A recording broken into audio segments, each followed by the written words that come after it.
falling rain, it would definitely happen because a canal that is not really flowing, and when that water comes gushing, it would happen like that. It will spill and find its way even into places that are not really well channeled. Then again, there's also the conversation around the Eco-Atlantic of, say, 10 kilometers of reclaimed land, so where we had water.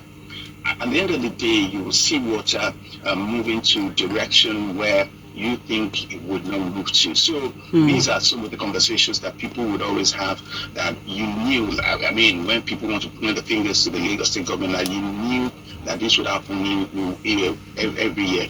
But don't let us forget one thing. In Lagos as well, what Lagos experiences largely is flash flooding, and that is a bit of an advantage. So flash flooding would happen, say, once the rain stops, the water will start receding in the next 2 hours. So that is exactly what the problem is. It's not as crazy or as complicated as some of the other flooding in Kogi and other parts of the country. You know, we've seen pictures and videos where people are literally pushing vehicles out of the flood. Yes. So that is the other, those are the damages, those are the implications of that kind of flood. So before the water recedes, it would have caused the damages, it would have caused exactly. Yeah, so people, it was actually really bad. A lot of buildings were underwater, a lot of vehicles underwater. By the time the water recedes, when you go back to those big vehicles, you may not be able to drive them until a mechanic or someone check them. So it is the pictures, they look really bad in pictures. Okay. And but if you're there on ground, sometimes you tend to feel people who are used to packing water out of their apartment in Lagos. Okay, it's not peculiar to Lagos anyway. It's not peculiar to Lagos. There are some neighborhoods like that are like, they know that once that kind of rain comes, the next thing for them is to. But one thing that again, I don't know if you're quite concerned with this news of Lagos State demolishing buildings. Yes, yes. Yeah. So that is also one of the steps taken to mitigate the effect of flooding, because there was a time in May the people were stuck in a building. I want to lie to you, almost half of the building was submerged in the water in that particular situation. So sometimes the government is like, okay, what can we do?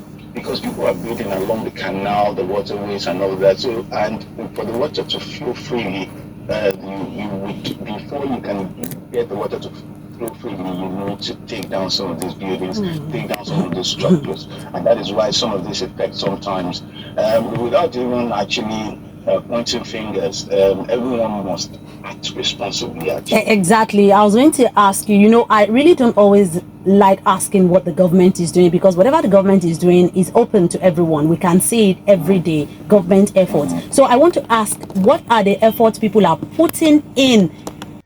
Or a picture of a neighborhood where people are bringing out their waste and they emptied it on. Yes, it happens everywhere. Yeah, such pictures and videos are everywhere. Yeah. So I mean, aside what the government must always make sure that at every point there's a proper drainage system. Let's start with that. If there's a proper drainage system, once you have the rain like that, the water goes into the drainage.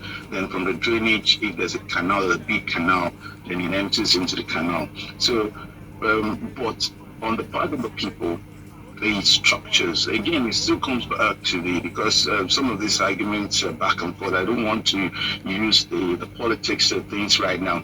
The candidate of the Labour Party in the governorship election, 2023 election, was on channels, and we mentioned that again, if the government is blaming the people for building along canals and waterways, that what did they do? Didn't they give approval and all of those things? So, but without pointing fingers, what people need to also do again is to ensure that they get the proper plan. They know where the building, they know the implication of where the building is standing. Aside that, act responsibly. Like I said earlier, nobody should trash, nobody should empty their waste into the gutters.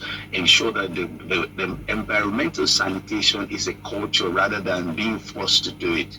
So Yeah. all of those things, if everyone plays some of these simple, tiny roles here and there, even if when the water comes, the water will find its way, we won't have that huge effect. Yeah. The huge effect this water is having again is the fact that you can't rule out the population, the density.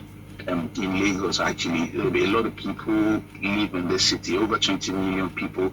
In and Lagos. Lagos is, like some people will tell you, Lagos is choked. Choked. Because it doesn't have that much land, it has more water. And at the end of the day, this water, when the rain comes, they start flowing into the neighborhoods, and it happens like that. So people must continue to do the right thing.